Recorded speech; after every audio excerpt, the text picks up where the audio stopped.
Thank you, Greg, and thank you for letting me join you all tonight. This first poem is called On the Other Hand. We could have stayed in the country and let the towns look after themselves. We could have breathed sweet air and lived on small gleanings, but there were those who knew how far we would fall behind, how much our children would blame us. We could have refused to fight, but who would have helped if trouble arose?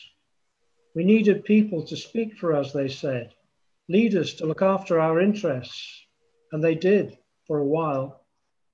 We could have learned to love strangers as well as ourselves, but they told us of games of deceit behind our backs. We could have made better lives by heeding their advice, they said. We thought we had, but might have been mistaken. We could have shut our ears to everything they told us. We could have broken away, made our own decisions.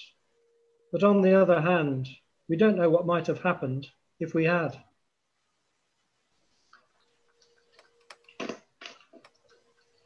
I liked Ray's poem about old-time cinema.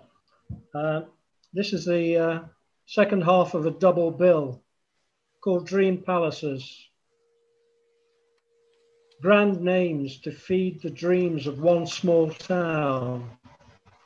Tivoli, Kings and Portland, palaces big enough to house the alter egos of Elvis in his prime.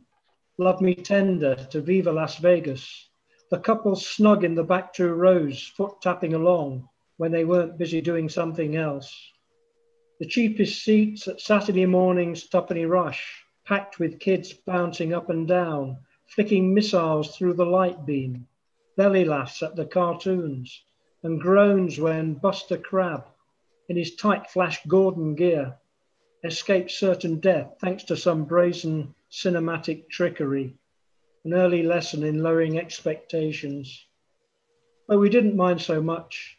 Too many diversions in that crowd, including fleas. The Can You Take Us In, Mister? When an adult was needed for an A rating, war, crime, or a mild sort of violence. Although Johnny Dennis went with his dad to Nudes of the World for the sake of his education. You could see everything, he said, but he didn't say what everything actually looked like, so left us dreaming. Double bills of horror, marked with an X, usually more comical than shocking, with props and monster suits made on the cheap, only to be seen if you could evade the usherette with her torch like a club, who could fling open the blood-red curtain as dramatically as Karloff in his cape. And now the TIV has gone altogether. Second-hand furniture and chop suey can be bought where it stood.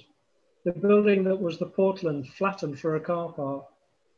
The Art Deco Kings is the picture house and sells the cheapest beer for miles. Easy enough then to down a few and dream on. Thank you. Thank you very much, Trev. Marvellous stuff.